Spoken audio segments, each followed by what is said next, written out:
Good evening and welcome to the John F. Kennedy Jr. Forum at the Institute of Politics. My name is Aydin Sahba. I'm a sophomore studying government and philosophy at the college, and I'm a member of the JFK Jr. Forum committee. Before we begin, please note the exit doors, which are located on both the Park side and JFK Street side of the forum. In the event of an emergency, walk to the exit closest to you and congregate in the JFK Park. Please also take a moment now to silence your cell phones. And join me in welcoming Harvard College undergraduate Safina Chisik Singh.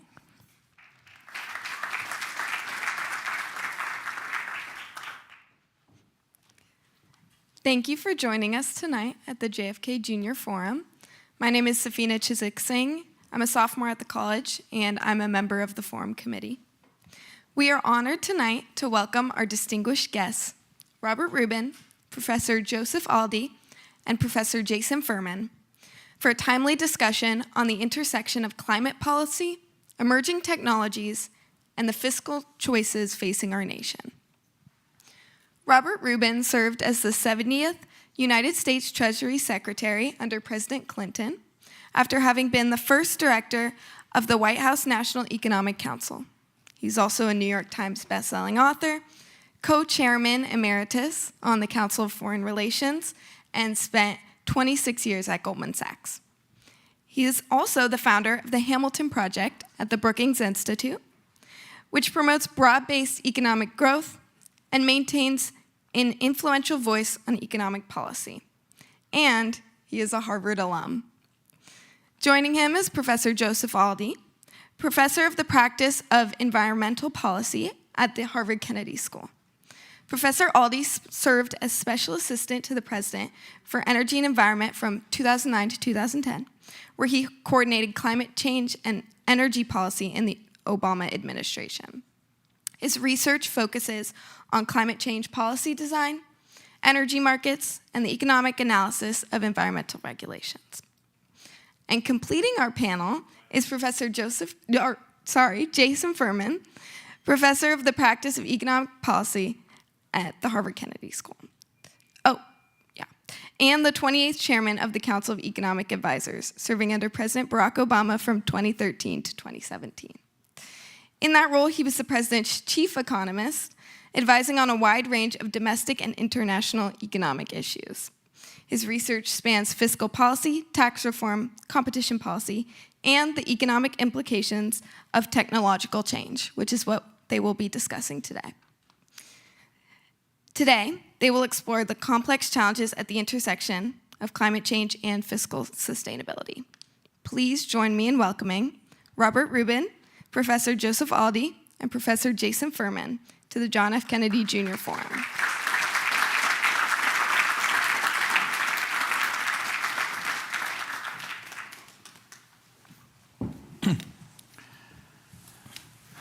Okay, so we are going to try to talk about globalization, fiscal policy, climate change, and AI, and how they're all related in the next 35 minutes, and then go to questions from you, which will be limited to those 4 topics, or things related to those 4 topics. I'll start with you, Bob. And there have been some really big changes in globalization over the last year. I want to ask you whether you think the roots of some of these changes were actually back when you were heading economic policy. NAFTA. Actually, President Clinton was heading economic policy, but service to him, we worked. When it turns out well, you would take credit, though. That part I did. The United States entered into NAFTA, which was unpopular with some people. Then did permanent normal trade relations with China. You started that process, but you weren't there for the very end of it. I want to know, did those work out economically? Did those work out politically? Did those lay the seeds of where we are now? Is there some lesson we should be taking from the experience? Yeah, I think there's a big lesson, Jason. I don't think there's any question, I mean, you're an economist, that you can address this.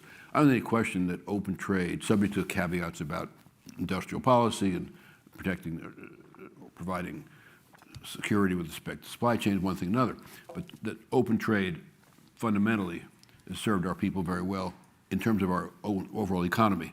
It is also true, and I remember when President Clinton stood up in the East Room as we were proposing NAFTA, and he said, I think this will do good for the country overall, which I think it has. Same thing was true with China. But there will be dislocations and there will be job losses, and we will have programs to deal with that. And I think the piece that never happened, Jason, is I think a mistaken reaction to all that is to say there's something that we should try to address with respect to limiting open trade. That I think is a mistake. I think what did not happen was to have adequate programs in terms of retraining, social safety nets and the like for people who are dislocated. And in '94, he actually had you probably know all this, he had a program that he was going to... They may not know every bit of it, so go on. I'm not sure you did either, but in any event. He had a program to come forward, and then we lost Congress and got massacred in the '94 election, and we never had a chance to put it in place. But even if we had won that and he had been able to go forward with the program that he had, I don't think anybody had fully thought through, Jason, the complexities of retraining and relocating the mainstream economy. And as serious as that has been with respect to trade, and I think, by the way, as I said a moment ago, I think we've drawn the wrong lessons from some of the dislocations. The lesson wasn't that open trade is a negative. The lesson was you've got to have programs to deal with its dislocations. But as big a problem as that has been, I think what AI potentially could do with respect to job dislocations is a multiple greater. And now our political system is totally, as far as I know at least, unfocused on both the substance of it and the politics of it. Why don't you just do a little bit more on the AI? Because I wanted to draw out that link of people talk about the China shock.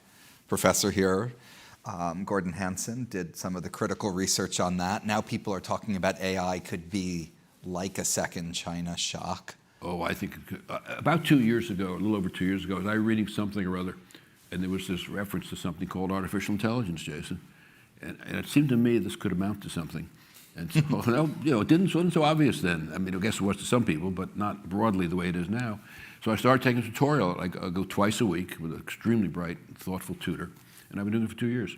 So I certainly don't profess expertise, but I think I'm somewhat conversant with it. My view, I think that Dario, the head of Anthropic the other day, gave some remarks in which he basically said he thinks that the job dislocation potential is something like 50% of all jobs.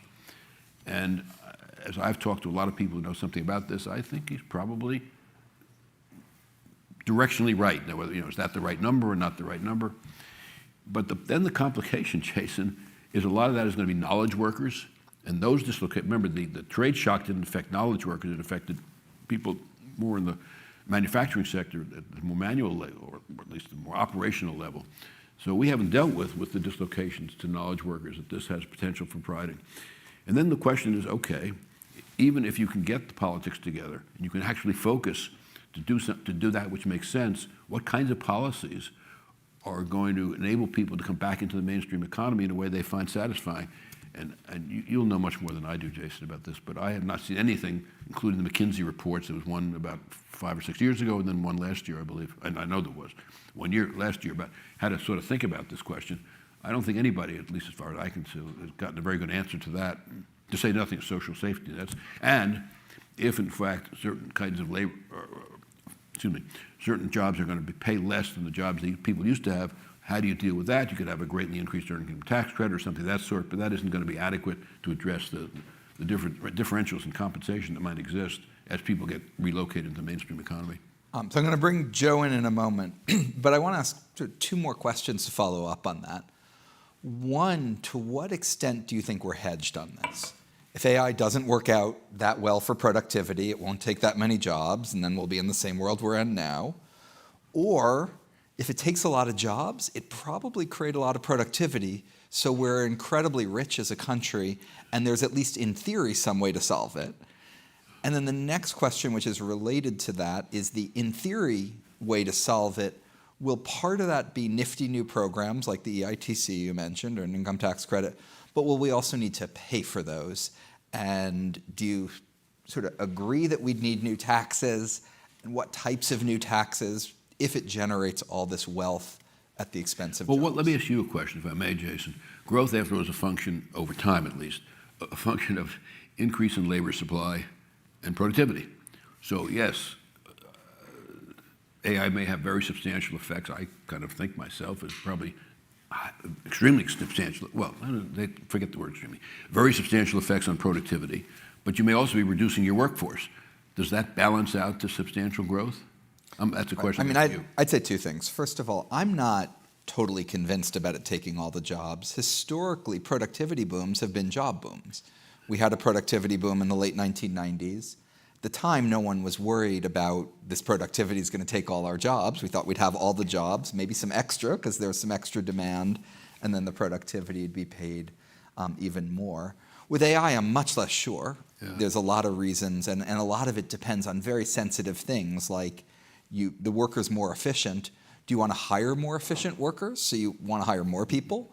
Or you don't need to hire as many workers as you had before, so you hire fewer, and it's complicated to know which of those will happen. But the scenario where our productivity doubles and our number of workers halves and our GDP stays the same strikes me as extremely implausible. Yeah, but if it works out, we'll have more GDP, one way or another. That's probably, by the way, we had a really interesting dinner last night in New York with a bunch of people who were very, very involved in this sort of thing, and they were making the same point you just made, Jason. If you're a company, and I talk to our clients, so I hear them talk about this too, do you hire more people because they're actually going to be more efficient, you have this vast increase in production, or do you hire few people?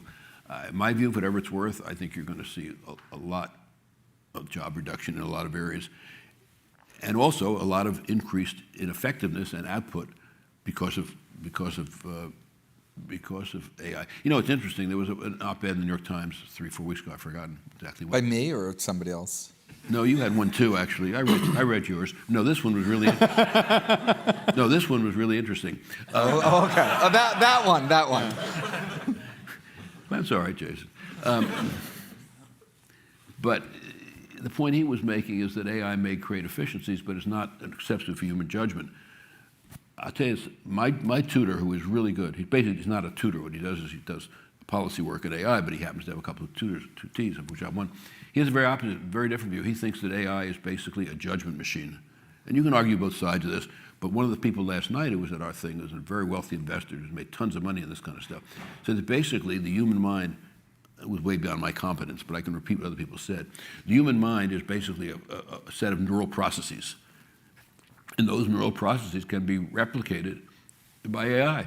And if that's true, Jason, then the advantages we think we have over AI in terms of judgment, in fact, won't exist.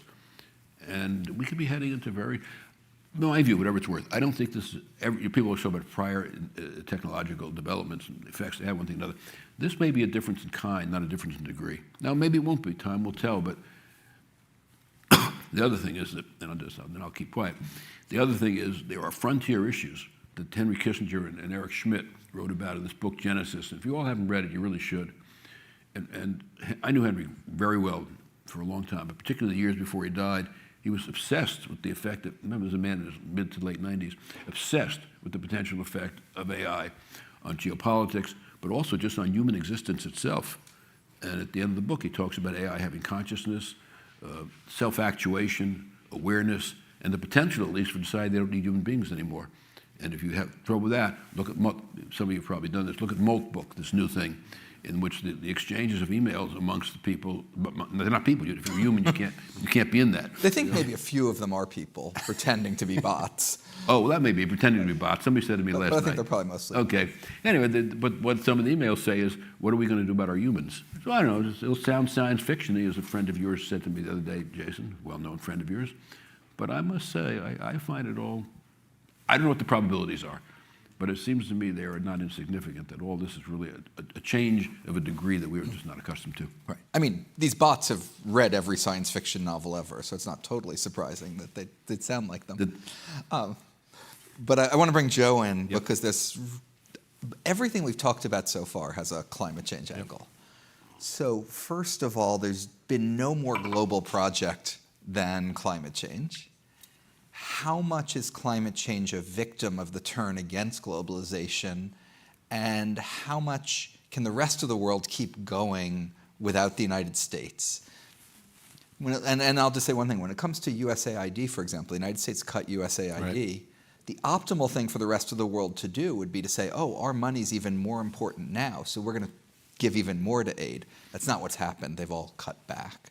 What's happened on climate? So one way to think about this is to go back to when Bob was in the Clinton White House. About a few weeks apart, the UN Framework Convention on Climate Change entered into force, and the WTO was agreed to in Marrakesh. And so you had these sort of two lines of coordination on important international issues that we really hadn't had before. And we can see when talking about sort of the disruption of trade, there's a climate angle to that. In 1992, the US exported more carbon in our manufactured goods than we imported. We were very active as an energy-intensive manufacturer, and we were still selling a lot of those goods abroad, and more so than we actually consumed here at home. And by 3 years ago, the last year we've got good data, that's changed dramatically. That the emissions in our trade is probably equal to about 10% of our total emissions from burning fossil fuels in the United States. So a big shift there reflecting that kind of shift in globalization, where those trade pressures really started to displace a lot of the manufacturing in the US. And what we're seeing is a concern now, when you talk about sort of the impacts of globalization, it's not just where the US pulls back, it's putting pressures in Europe. They're concerned that the high price of energy, in part because of their ambitious climate policies, makes it very difficult for them to compete with other countries in this energy-intensive manufacturing space. So we're starting to see, I think, more and more discussion about where climate and trade should be explicitly addressed. For example, the European Union now says if you're going to bring energy-intensive manufactured goods into the EU, you're going to have to pay a price on carbon, just like our domestic goods face as well. We'll see whether or not that manages their domestic pressures. But there's a question as we see countries around the world move forward, there is interesting more appetite, actually, in pricing carbon while the US pulls back. And so the real question is going to be, do they see where there are growth opportunities in targeted industries? I mean, it's clear China sees the electric vehicle as a huge growth opportunity. They have actually bought more electric vehicles in their market last year than they did internal combustion engine vehicles. They actually sold more EVs in China last year than we sold gasoline-powered cars in the United States last year. There are more of them. There are more, and it's a much larger market, but it's just a sign that the future is electric without a doubt in transportation. And so they've made a bet, they've made a strategic bet, that's where they see it. They see where there's opportunities through globalization to sell that to other places. The challenge is whether or not people are going to be able to be willing politically to open up their borders for those low-cost Chinese goods and face their version of a China shock like we faced it in traditional manufacturing in the Midwest 15 years ago. You look like you wanted to come in, Bob. Well, I was just thinking to myself, it's interesting, Joe. Climate change is, I'm going to use a word that Drew Faust tells me I overuse this word. Maybe she's right, but I don't think so. I think it's an existential risk to life on Earth as we know it. You tend to agree with that? I think it depends on you can have two existential risks on this panel, so if that's one of the two, that's okay. I got two. Well, I think there are at least a third I can think of, but in any event, okay, that's two. No, but Bob, I think it depends on who you are and where you sit and what your resources are. There are some people who I think the threats of climate change will pose existential risk to their families, to their communities. They may not be able to live there because it's truly too hot, well, that's or for it's sure. flooded, or they won't be able to grow food. But to be honest, where we are in Cambridge, Massachusetts, I don't think it's an existential risk. Over 20 years? Over 20 years, no. Okay, well, you know more than I do, and you're probably right. But there are people that have a much more troubled view, I think, about what this could lead to. But my point was really going to be, but that's interesting. So you're not really... I mean, I do think part of the issue with climate was, and this was a tension... You're not worried about seawalls around Boston and because we can afford to build those. But that's how. So part of it is that we will see as the risk. I mean, we're already seeing this. To me, it's frustrating that our politics want climate change, but we see it in the markets. And the markets are responding, and they're sending signals. And whether it's going to be seawalls or it's better insurance, leveraging more information so we better understand the risk and then manage the risk, we're going to induce that kind of innovation. I'd rather spend money on something more productive than seawalls or hardening infrastructure for a risk that had we acted in advance to cut emissions, we wouldn't have to worry about. But given where we are now, I think we're going to see climate change risk inducing more of that kind of spend. Let me ask you two other things in that respect, if I may. Do you think the agricultural sector in the United States will be severely affected on balance? And do you think there'll be water shortages we need to worry about? So I'm concerned about water. I'm probably concerned about water more in other parts of the world, both for being short and for it being a source of conflict across borders. Yeah. In the U.S., I think a lot of agriculture. So the challenge with thinking about agriculture is that yields could go down in some globally. Some places in the world will actually make more money because their yields went down less than some of their competitors. The U.S., I think we'll see we already have seen a lot of adaptation in agriculture. There's a strong incentive in agriculture because the weather that we realize from the climate is part of the production function. Right? So we've already seen adjustments in growing seasons. We've seen adjustments in the kind of seeds we plant, how we use irrigation. The challenge is whether or not we really get to a point, and there is a concern that for some crops, we can't engineer seeds to handle certain degrees of heat we might realize in the future. And so that's part of the technical challenge. But I think there's strong economic incentives to try to tackle these challenges. And that's why I feel like conditional on having the resources, we end up giving up other things that would have made our lives even better. But we use our resources to try to adapt, and we will adapt some to the adverse impacts of climate change. It's the lower income households in the US, it's the people who live in flood prone areas in the US, and it's low income households in many other parts of the world, many of which are already hot to begin with. And so just a little bit more warming really pushes them beyond the limits. And so that's where I think there's much greater risk than where we are here in Cambridge over the next few decades. Let's hope you're right. Well, I don't know if that's, it still seems to be that's a lot of trouble. But you know what I was thinking of, Jason, was that you take whatever degree of risk you think climate change represents. Joe knows much more than I do. I've just heard other people have a somewhat more alarmed view about it. Maybe they're wrong. And then you take AI, which could lead to or may not lead to these threats to human life as we know it, which was Kissinger's concern. Or you take things like nuclear warfare and things now you're like trying that. to do a third. What? You're trying to sneak a third in there. Can I loan one of mine? No. Sure. Okay. So you've got four. That's three I got so far. Yeah, but I'm going to give you both of mine. What's that one? You've got nuclear war now.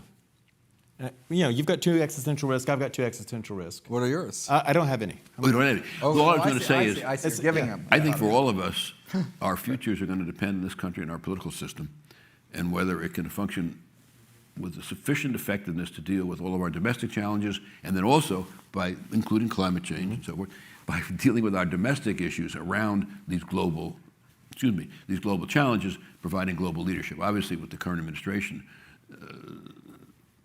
that's a whole other situation. That's, in my opinion at least, impossibly wrong-headed approach to everything I've just mentioned. But hopefully we'll get past this at some point. And the question is, can we reestablish a government in which decisions are made in some reasonable fashion, albeit politics has always been involved, there's willingness to work together, and we can address challenges in some intellectually honest and sensible way. That I think is the ultimate challenge for our country and our economy. Just to try to practice that on one small question, which you had implicitly brought up, China makes tons of EVs, much cheaper than ours. We've basically put 100% tariff and then tantamount to banning them from the United States. Europe, I think, a 55-ish% tariff. There's a tension there between managing the manufacturing transition and thinking climate is an existential threat. Do you think the Biden administration struck that in the right place when they were the first ones to put those tariffs on? No. Well, I'll ask you a question, Jane. I sort of believe in the stuff I learned when I was here in major in economics, which is that open trade subject to supply chain security and countering dumping and things like that. That's subject to that open trade actually did make sense. And if they have a comparative advantage in in EVs, then why not get our EVs on a more advantageous basis and let us do what we do best? So that's and then you make up, and then you have to deal with dislocations that creates, which we of course didn't do. Do you disagree with that? I mostly agree with that. The thing I get nervous about is national security is an important consideration. I'm saying that would be my caveat. So, for example, I don't want the United States to be entirely dependent on China for drones. We should be able to make drones here. Yep. I think we should be able to fabricate advanced microchips here, not just get all of them from Taiwan. At the other end, we have subsidies or protection for the mohair industry, because that's important for uniforms of soldiers, and I think I'm willing to take my chances there with an unsubsidized mohair industry. Notwithstanding, I'm sure you could muster all sorts of great national security arguments for it. I think cars are a little bit closer to mohair than they are to drones, but it's not completely obvious to me. I also think it depends what your end game is. My sense is that Europe put tariffs on with the goal of getting China to build more of the cars in Europe, which is what we did with Japan in the 1980s. That's not perfectly free trade, but that's, I think, sort of would be an okay outcome. I worry we don't want to buy them from China, and we don't want China to make them here, and so we might end up in the worst of all worlds. Well, but if they make them here, and if that is still a more expensive proposition than if they made them there, aren't we still better off buying them from them? Oh, absent security and adjustment considerations, Well, which I agree from with, them. The obviously. toys, buy all the toys you want No. for them, No, I think et cetera. sounds right. But, and between banning them or forcing them to make more of them here and not banning them, the second, I think, even a free trader would think was better than the first. Joe, do you have a perspective on this, on trade and, it's solar panels, Yep. it's EVs, it's the whole energy stack that China's incredibly good at. Yeah. And scale matters, learning by doing matters. Yeah, they made strategic bets in some of these industries. They had subsidized capital to make it happen. That was actually the basis for the original tariffs on solar panels, for example, that when we were in the Obama administration were imposed on Chinese manufactured solar panels. They have fostered this incredible cutthroat competition within China. So they have an incredible number of solar companies that were producing solar power, solar panels. Many of them failed. They did help drive down the cost dramatically for solar. So we've seen now, the cost of solar over the last 25 years has come down more than 95% in terms of the actual panels. Part of that's because they subsidize on the supply side. Some of it, to be candid, is that you had countries like Germany, followed by the US, and then Japan, subsidized their deployment on the demand side, helped build out the market, made it more economic for you to invest on the production side and improving the conversion technology and driving down your costs. And so now solar really is, in terms of just the panel, dramatically cheaper than any alternative. The costs in the US now are not the panels. You can get a panel for about 30 cents a watt. It's going to cost you probably 5 to 10 times that for a finished project on a per watt basis because of the labor, the land, the materials you're using, some of the permitting headaches and hurdles you have to go through, et cetera. But at the end of the day, what it means is that the world is investing more in solar than anything else. It means to get back to your comment earlier that I didn't address about what happens when USAID disappears, an alternative approach to helping developing countries deal with climate is to make clean, zero-emitting technologies cheaper, to make the economic alternative that's preferred. And so now we have countries like India with a very ambitious solar goal that has more than 100 gigawatts of installed solar, that, to be honest, at the time I was in the government working with you and talking with our Indian partners about what they could do on climate change, this wasn't something they could even imagine. Solar was too expensive.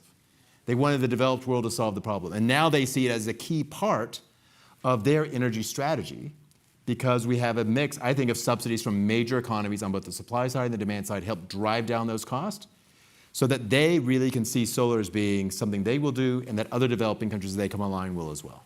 It's a good example, Joe, of the importance of externalities because we should have been subsidizing renewables. Which you learn about in Ec 10 if you haven't taken it yet. Advertisement.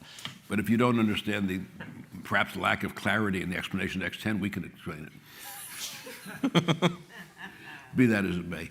But it's a good example of something. I mean, there's an industry which has given climate change, there's all sorts of externalities, and we should have been subsidizing and supporting it, and Biden actually did.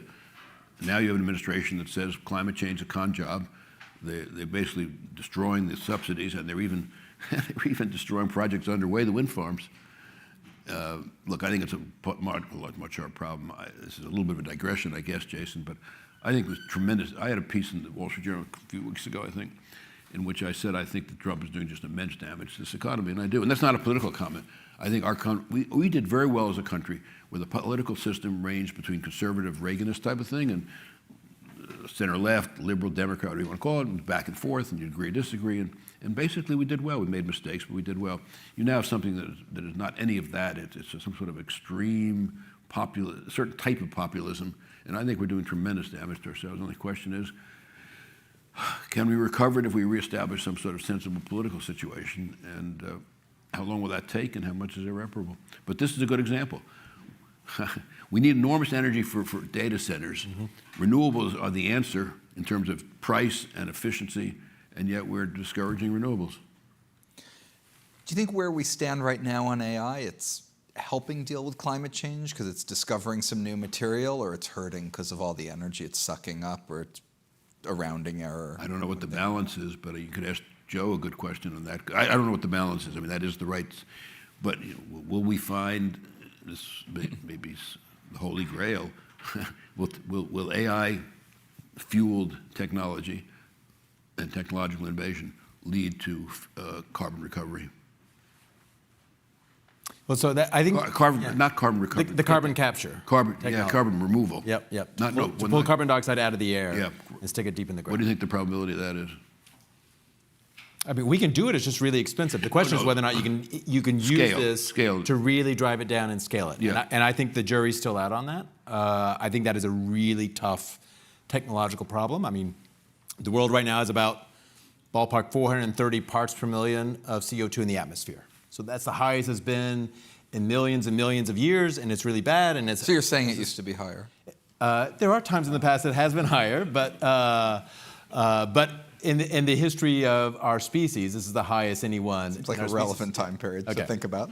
But it's an incredibly small amount if you're going to pull air out and run it through a machine, take out just that small amount that's CO2, and then stick it in the ground. That's just a really tough technical problem. The challenge is actually a very energy-intensive technical solution. Well, that's where it complements solar, because once the energy is abundant, cheap, and doesn't require any carbon, then you don't need to worry too much about the energy efficiency. You can just do it all in Arizona. Well, you could just all do it in Arizona, or you could do it in the Middle East, or you could do somewhere else that has great solar resource. I mean, right now, like we installed last year more solar capacity than any other technology, and yet last year we also saw carbon emissions in our power sector go up. We saw this increase in demand. Now we knew power demand growth was coming. It had been flat for decades. We thought it was going to be coming because of EVs and electrifying home heating, and the levels of growth we expected, we just didn't expect them by 2025. We expected them in like 2030 and 2035. And so it's this at least near-term transition. And that's the AI data centers? That's the data centers, but we've got a number of these things that are causing growth. It's not just the data centers. It's also EV growth is increasing this. So the challenge then is we build power capacity slowly in the U.S. EV growth should reduce it, shouldn't it? Because it substitutes itself for gas guzzling stuff. But in the power system, the amount of electricity we need. Well, in the power system, yeah. Yeah. So we're seeing that kind of growth, and we are building, in part because of our sort of very old 20th century, really many processes intended to slow down development are being used to slow down the build out of renewables. And it's that's getting, as Bob was noting, being exploited by this administration to stop the build out of wind and solar. And part of the challenge is we just can't build enough gas-fired power plants to make up for that gap right now. And that's why we're seeing, power prices on average across the U.S. for the residential customer is up about 12, 13% over the course of the past year. So we've just got more electricity demand, given the amount of capacity we have. It's kept alive some coal-fired power plants we thought we were shutting down. So that means our emissions are sort of going up with that. So we have some of the emissions going up, but I think there is this potential, Jason, if we can really leverage the technology here, the data, and the analysis of the data through data centers, to be much more creative in how we can develop solutions, whether it's on direct air capture, whether it's on new materials that can be much more energy efficient in how we use them, whether it's on how we design policy that can be more effective in how we can target that sort of marginal change in behavior that can reduce emissions associated with that. So I think there's a lot of that potential there. But I think the jury's out, and some of that, to really maximize that opportunity, we still need policy to drive the users of the AI technology towards those climate-related solutions. And we're about to talk about the policy that you might have in mind, but I want to talk to Bob first. But all I was going to say is that all of this, I think, Joe, so much of it comes back to policy. It really and truly does. I've been around economic issues, markets. I didn't run Goldman. Steve Freeman and I ran Goldman Sachs for quite a while, so I sort of conversed with some of this stuff, and government is centrally involved in what happens economically, but I think that's even more so now with the enormous challenges that we face and their tremendous potential on both the plus side and the minus side. And our government is just bogged down. I'd rather invest in the United States than any other country, but that's premised on the view that we will at some point come back, and politically I'm talking about. And I kind of think we probably will, but there's sure no guarantee to it. And you're at the Kennedy Center, and this is the place which is supposed to combine the understanding of economic and political issues. And I think Trump Kennedy Center, actually. Well, not yet, not yet. Alan Garber, I think Alan Garber is terrific. Alan ain't going to let that. Well, maybe, who knows? I don't think he will. I think he is terrific, by the way. But leaving that aside, no, it's not the Trump Kennedy Center yet, Jason, unless you're proposing that. So, Joe was saying change incentives on the margin.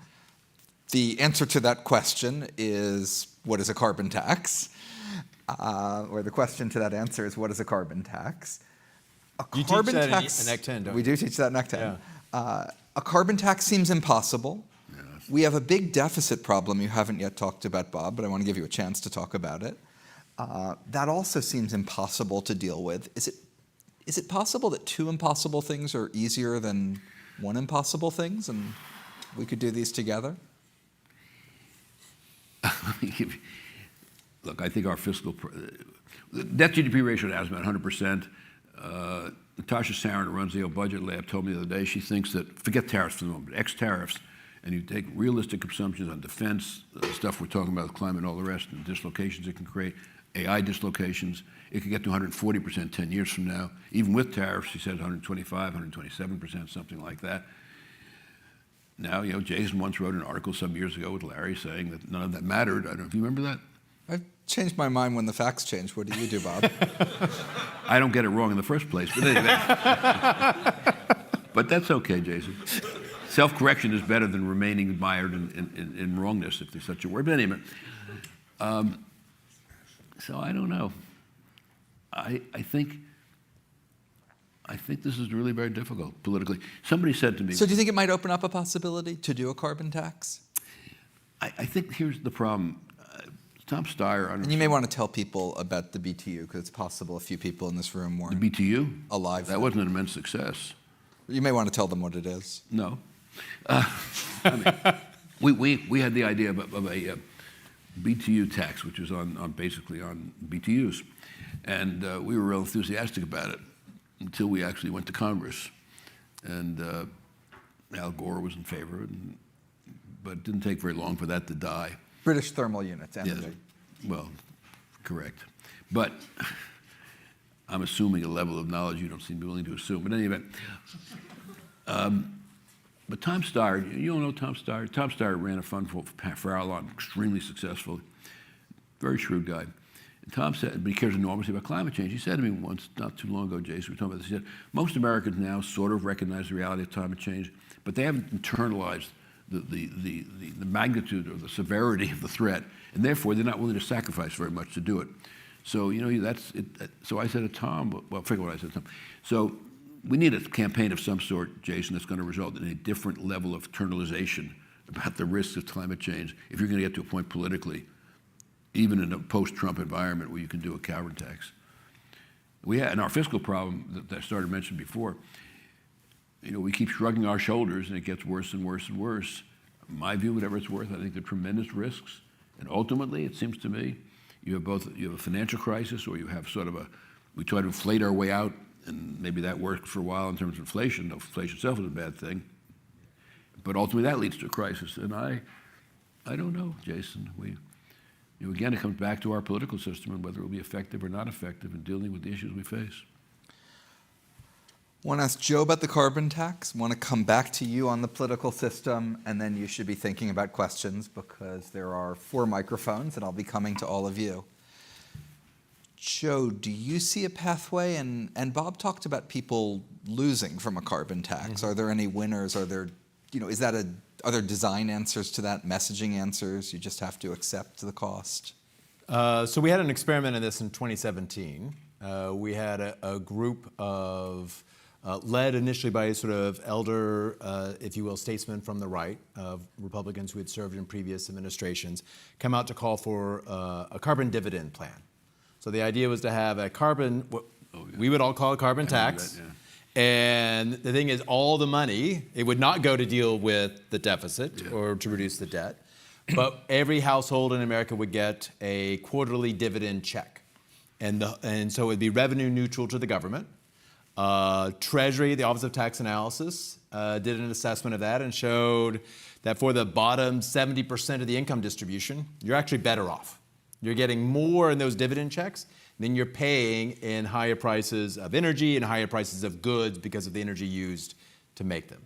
So you would have, on average across the income distribution, a lot of winners. Geographically, and this matters for the politics, there'd be, I think, more variation, where depending on how you produce power, what your typical commutes, et cetera, you might be a winner or a loser from this. When I think about it in terms of the calculus of, at the end of the day, this didn't go anywhere. This was not enthusiastically met in the Trump won White House, although there was a meeting that was held there pretty early in the administration on this idea. Is it enough to sort of deal with our deficit? It depends on sort of how much of the economy you cover and what price you set. But I think, if you took something like what they had proposed and decided not to use it for dividends, but to address the debt, you'd be raising about $200 billion a year. So that's nothing.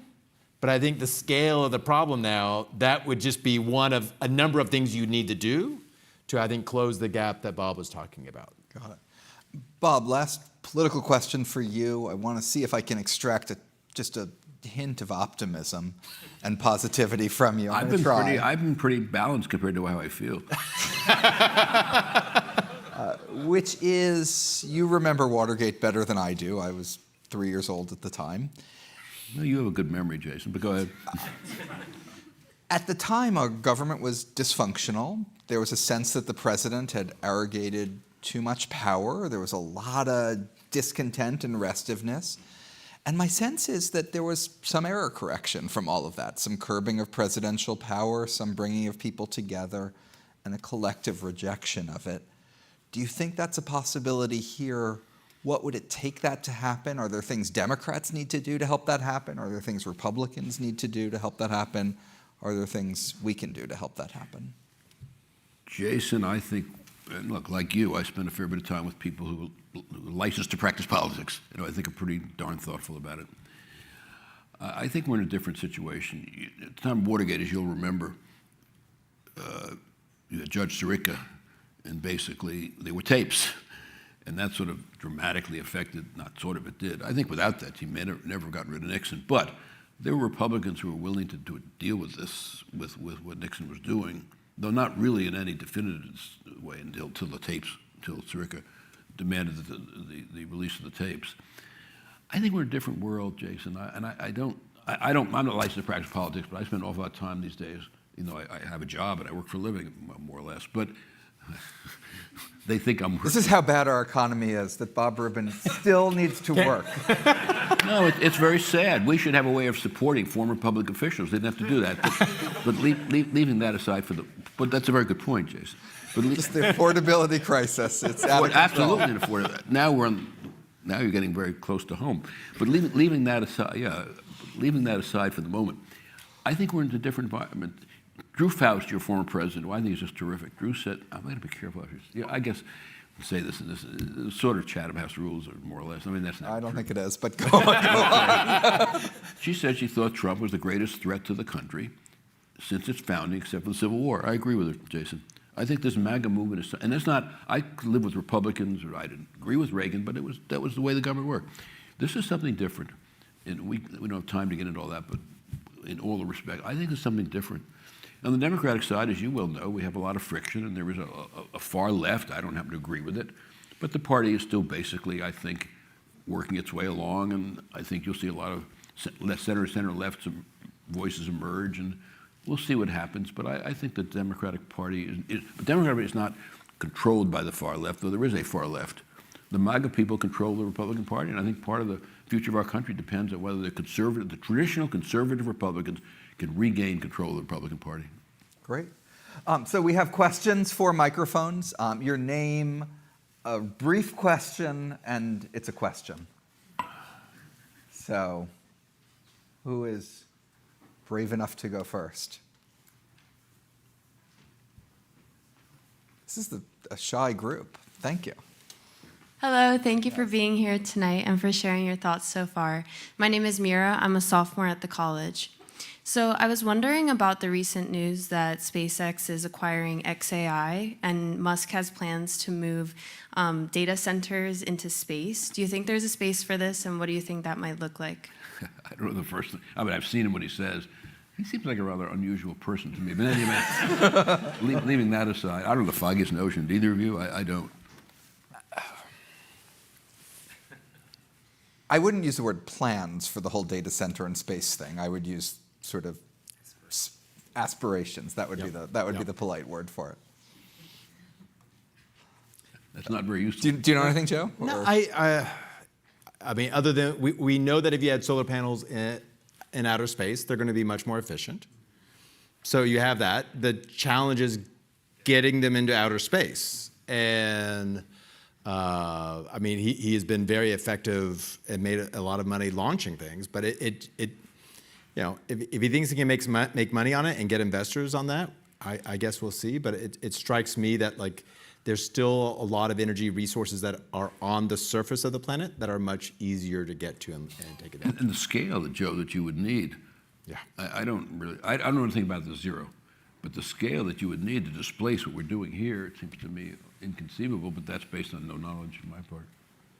I think we just have to trust him. I wouldn't get carried away on that, Jason. Oh, I'm Hello, my name is Zihua, and first year I'm PhD student from Chan School of Public Health.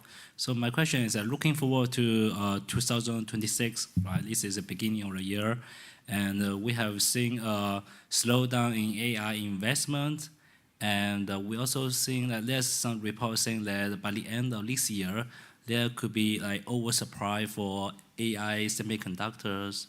So I was thinking, what's your opinion? What will be the big bet this year in terms of AI and the other industries?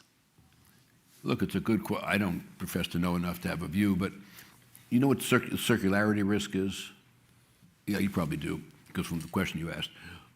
OpenAI has about don't hold me to this number, but it's roughly right, 1.4 trillion of commitments out to suppliers in one sort or another. Then the suppliers, in turn, lend to OpenAI. In addition, invest in OpenAI stock. And the stocks of the suppliers go up because of the commitments, and the suppliers help fund what. If it so happens that OpenAI can't meet those commitments, you have what's called a circularity risk. And I think this is a serious risk. Furthermore, ChatGPT, we all use it. I'm sure we use it. I use it a lot. I'm sure all you do. But now you have Claude Code, which is a much more sophisticated sort of thing. You have Gemini 3. Then you have Moltbach, which just came out, or there may be all sorts of questions about exactly what all that means. But Google is now gearing up in all kinds of different ways. So it may be that OpenAI is going to find a lot more competition than they had, and here they have these enormous commitments upon which suppliers are borrowing and then investing in OpenAI. So you have the possibility of this thing unraveling. If it does, I think there could be. I don't know what the probabilities of any of this are. I'm not saying that, but I think you could really have a heck of a problem. Let me just say two things briefly.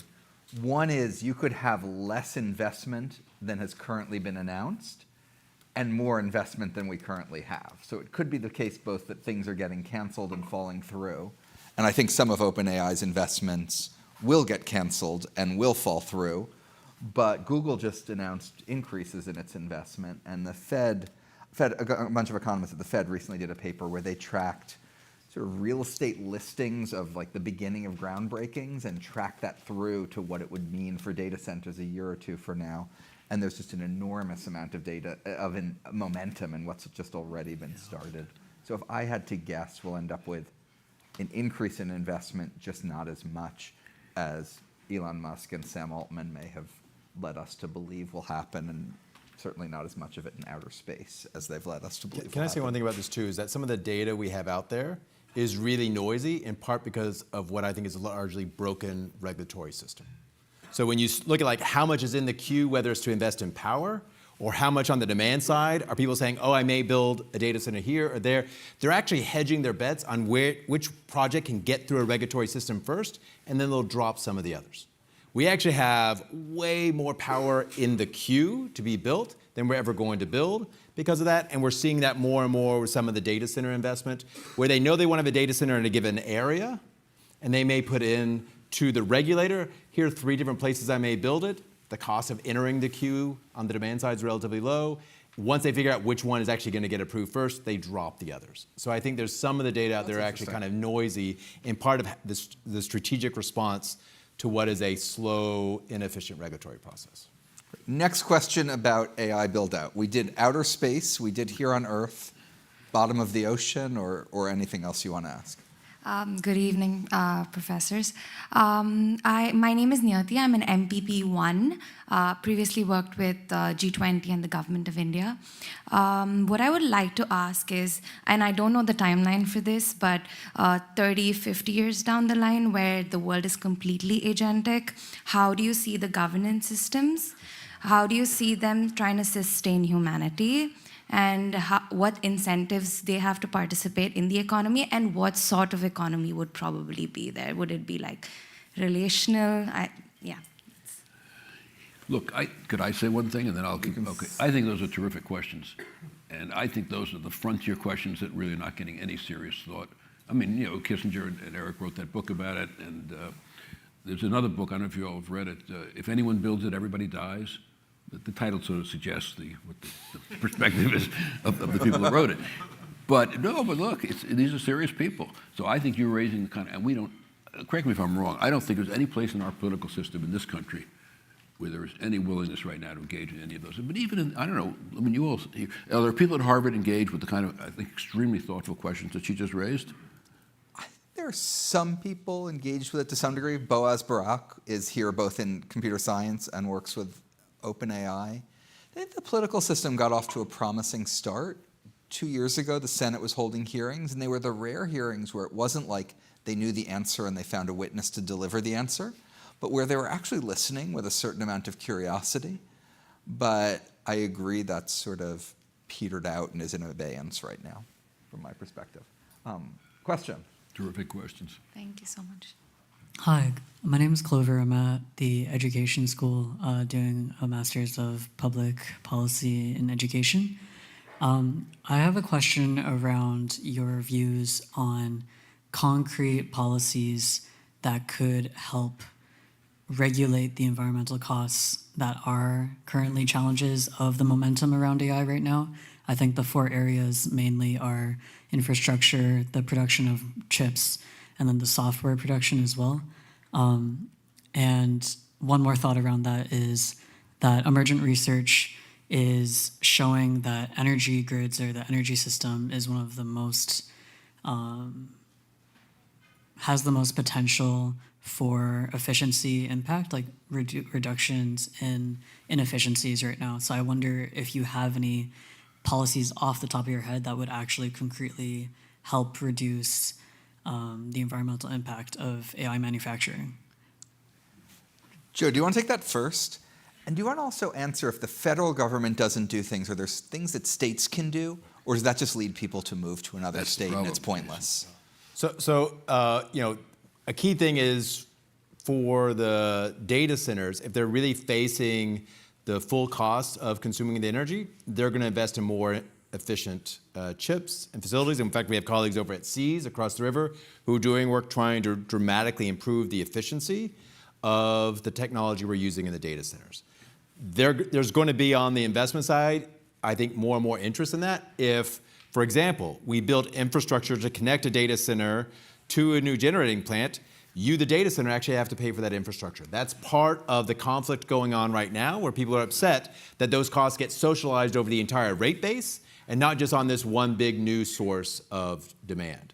So whether you have that, whether you have some kind of way of encouraging the internalization of the environmental cost of producing electricity in the price of electricity, some of that we have right now with regulations on conventional air pollutants. Some of it we have in places like California or up here where the power system does have a price on carbon. So some of this I think will help induce that. There is discussion about how to improve the infrastructure siding and the fair payment of the infrastructure, that's going to be at the subnational level. It's going to be at the level of the market. So PJM is the largest market in the country. This is an issue they're really dealing with, in part because of the pressures in Virginia and New Jersey and building out data centers have really driven up electricity prices in that market. And they've got a system that's not very efficient in how they both site and then allocate the cost of that infrastructure. So I think there's ways you can do that. We're building data centers geographically in just a few places. It's in Northern Virginia for a few reasons we can all guess. It's in Texas where power is really cheap. And it's also pretty easy to build new power in Texas because they have a different set of rules than anyone else. So I think you can do some things that are going to be local, but you want to target them where there's already, I think, an economic demand for those data centers. Do you have something to add, or next question? No, that's okay. Okay, next question. Hi. So I'm Tracy. I'm a first year in the public policy PhD program at HKS. And I have a question for Bob specifically. I'm afraid it's not an excellent question. It's a very mundane, prosaic question. But you've used the term dislocation costs a few times. So I'm curious about what the package that never got passed to address those costs would have looked like. I'm curious about how it would have been paid for. And I'm very curious about this whole story we have that those dislocation costs that never got covered by anyone led to the rise of the populist, you can call it far-right movement. And you ended by saying that the way we get out of this is if the conservative faction of the Republican Party can get control of their party back. But the whole point is voters rejected that version of their party because they felt like it wasn't delivering for them. So I think at the end of the day, the question is, what is required to restore the faith of the average voter in the system? It probably is going to involve large social programs. How do you propose to pay for those social programs given the size of the deficit? Look, I think it's 6:59. I think it's a terrific set of questions. Forget what happened in '94. I mean, we were dealing with a very different, this is a problem of, in my opinion at least, orders of magnitude greater. And yeah, I did say that I think if you had traditional Republican, conservative Republican controlling the Republican Party, and you had center-left Democrats, and if there was a willingness to engage in the give and take of compromise and to look at facts and analysis with intellectual integrity, albeit politics will always be involved, I think that gives you at least a possibility, a realistic possibility, that our political system could engage what we need to do. You get to specifics. McKinsey did a report, I said this before, I'm repeating myself, some time ago. They did 2 reports, one about 5 and so forth, about what kind of jobs would there be. And this was in the face of a much less serious problem than I think we face today. And I think these are all very good questions. And if I were back at the Treasury Department, what I'd be doing is I'd be getting a bunch of people like Jason, Larry, and others. We'd be sitting in a room, and we'd spend endless numbers of hours trying to figure this thing out. But we don't have that today. You didn't ask me the question. You didn't ask me the question, but I have a microphone, so I'll start to. And I guess not. I don't think you don't think my answer was adequate. Oh no. I am worried that some of the things we think are good economic policy may or may not solve our political problem. The largest new social program we did in the last 60 years was the Affordable Care Act. It did compensation and redistribution at a scale that I think is much larger than any new dislocation from trade that's happened over the last 25 years, but it didn't calm our politics down. In fact, if anything, it might have exacerbated it. And I have this general theory that at least of fiscal transfers, and I don't know if there's any political science on this, which means it may not be true, which is that it's really popular to promise them. Once they pass, they're incredibly disappointed, and everyone's mad at you because they don't solve all the problems you claimed they'd solve. And then they only actually start to like them when you try to take them away. And that's what we saw with the Affordable Care Act. That's actually what we saw with the Bush tax cuts. And so I'm in favor of doing all that. I don't know if it solves our political problems. But I still think you're raising the right question. We have massively increased inequality in our country. We have dislocations of very large magnitude looking forward, I think, potentially. And the question is, what do we do about it? And I don't personally have any great views on this, but I think you need a whole bunch of Jason Furmans in a position where they can act, well, not necessarily Jason, but people who are really good at this stuff. I was about to say that was the perfect way to end. So I think we will end on that note. Bob, thank you so much. Joe, thank you so much. And thank you all for coming. It's good to see you. That was fun.